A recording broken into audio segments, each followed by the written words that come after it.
We're going to talk about your tour, which is called, I'm fascinated to know why, The Kardashians Made Me Do It. Why is it called that? That's the response I normally get. This is hilarious. The thing is, if there's any Kardashian fans coming to watch the show, they're going to have the shock of their life, because it's got nothing to do with the Kardashians. OK.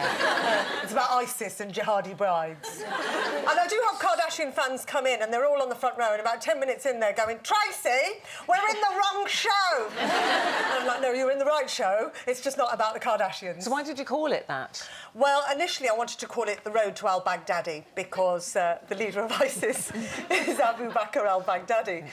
But I did it in Edinburgh at the Edinburgh Festival, and then I brought it to London, to a theatre in North London, and they said, no, I'm really sorry, but you can't call it The Road to al-Baghdadi.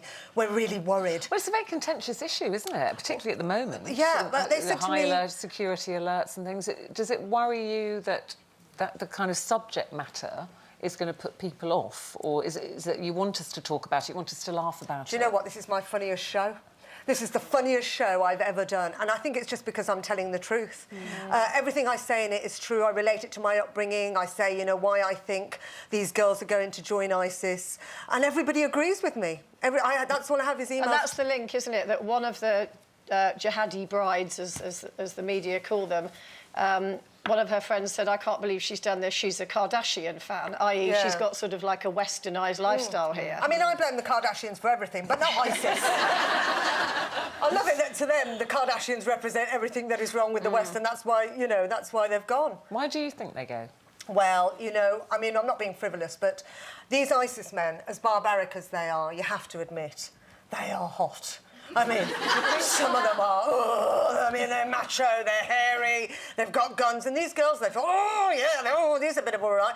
And then what they've done is they've sold their mother's jewellery, sold him, bought a one-way ticket to Syria for some halal meat. I mean, that's why they've got... When I was growing up, I had posters on my wall. You agree? You go, yeah, that's what... No, I'm just slightly different. When I was growing up, the posters I had on my wall were of George Michael, Kenny Everett, Liberace, you know, all the gay ones. You know, we didn't know they were gay. And now these girls have got Jihadi, Jack, John and Ginger on their wall. And that's their pin-ups. I mean, ISIS to them... But you literally believe that they kind of wheel out the more good-looking ones, that attracts the girls. But there's got to be more to it. I mean, you know, my daughter's pin-ups aren't jihadi warriors or whatever you want to call them. Where is the disconnect coming? That these girls are, you know, and seriously, where is the disconnect coming where these girls are signing up for that sort of life? Well, you know, when I was growing up, I relate my upbringing to their upbringing. And I think my upbringing was a lot stricter because we didn't have mobile phones, we didn't have Twitter, we didn't have Facebook. And, you know, these girls have been brought up in... It's a very repressive culture. You can't do all the things that your white friends do. You don't feel like you fit in, you don't feel like you belong. You can't have boyfriends, you can't take drugs, you can't drink alcohol. And it's a very repressive upbringing. And then they've seen these men, and they've gone... And these men say to them, it's all halal, it's all halal, come over here. You know, you'll get married, there's no guilt. And that's why they're going over there. And I've had a lot of women, a lot of young Muslim women, all of them have emailed me and said thank you for saying the things that we say behind closed doors. But why do they say it behind closed doors? That's my problem, I think. I want the Muslim community to come out, like you are doing, very, very well, and say this is not, you know, this is not what we as a community want. I mean, it's, you know, in the Muslim community, you know, everybody's a spokesperson, isn't it? And it's always, like, people look at me in comedy and they go, you know, we want you to represent your lot, you know, because I own them. It's never my lot that want me to represent my lot, because my lot just want me to shut up. We're talking about your lot. Get off the stage and get married. That's all my lot wants. That's all my lot wants. Your lot. What about your family, your parents? What do they think about what you do for a living? They don't know. They don't know? My parents have never seen me perform live, ever. They sit and watch me at home. My dad and my mum are in denial. I go home, we sit around the dinner table, and they never talk about what I do. It's like being gay. I've been in the closet for years. As a comedian. No, I was for 6 years. They didn't say anything. And people stop my dad in the street in Birmingham, and they go, you know, we saw your daughter on TV. And my dad's in denial. He'll go, yes, you know that is right, but, you know, she has a degree in biochemistry, you know, a BSc and an MSc, and he'll just reel off all my qualifications. Well, you were a science teacher, weren't you, I before was, you went went into comedy. They hated me, I hated them. Do you think that your parents are hoping, oh, she'll stop this nonsense, come home, get married? Oh, Yeah. I mean, they just want me to come home and they'll think, once I get married, I'll be cured. And I'll stop talking, I'll just do the dishes. What do you think the chances are of them coming to see this show?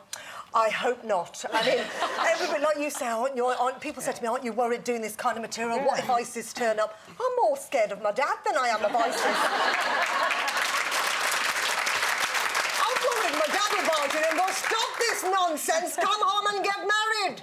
But your mum, I believe, when she's out and about, wears the full burqa, right? Yeah, mainly because she doesn't want to be seen with my dad.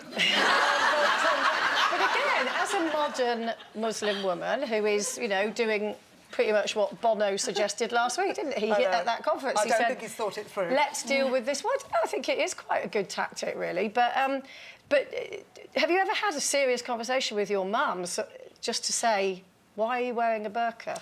Do you know, a lot of women think, Western feminists think that these women are oppressed.